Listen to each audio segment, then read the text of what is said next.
Shidaalku waa mid ka mid ah tamarta ugu muhiimsan ee bini'aadamku ku tiirsan yahay, taasoo ka saacida in nolosha ay hore u dhaqaaqdo. Waa tamar uusan bini'aadamku maanta ka maarmin. Shidaalku waxa uu ka mid yahay kheyraadka dhulka hoostiisa ku duugan. Waa dareere madow u badan oo is haysta, kaasoo cilmi baarayaashu ay ku sheegeen inuu ka samaysmay dhimashada nooleyaal iyo dhir malaayiin sano ka hor.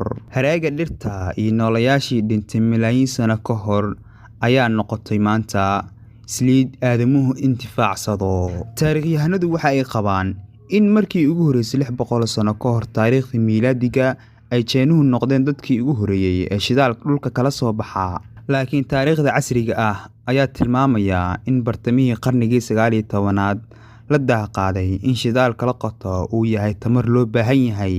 Mareykanka ayaana daaqaaday shidaalka ceyrin ee dhulka ku jira ayaa markii la sifeeyo noqdo dhowr tamarood oo mid kasta loo isticmaalo sida gaaska cad ama badaroolka, naftada, gaaska diyaaradaha iyo kuwa kale. Dalka Venezuela ayaa leh keedka shidaal ee caalamka ugu ballaaran. Dalkaas ayaa keedkiisa gaarsiisan yahay in dhulkiisa ay ku jiraan ilaa 300 bilyan oo fuusto oo shidaal ah, halka Sacuudiga uu yahay dalka labaad ahna kan shidaalka ugu badan ee dunida u iibgeeya. Mareykanka ayaa ah dalka ugu shidaal soo saarista badan caalamka, 19 milyan oo fuusto ayuu maalinle u soo saaraa.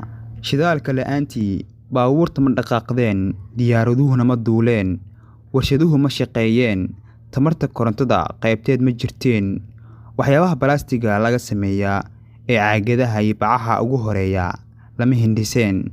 Waa tamar muhiim u ah dhaqaalaha dunida, waana isha ugu muhiimsan oo caalamku maanta haysto. Sidoo kale waa tamar halis ku ah deegaanka iyo guud ahaan meeraha dhulka oo sifeyntiisa iyo isticmaalkeeda ayaa dhulka wasaqaysa oo cimiladiisa xumeysay.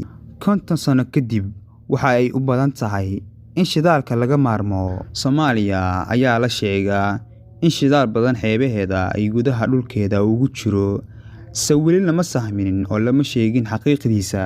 Haddii aan 10 sano ee soo socda la sahminin oo la soo saarin, waxaa la gaari doonaa xilli uusan qiimo yeelan doonin.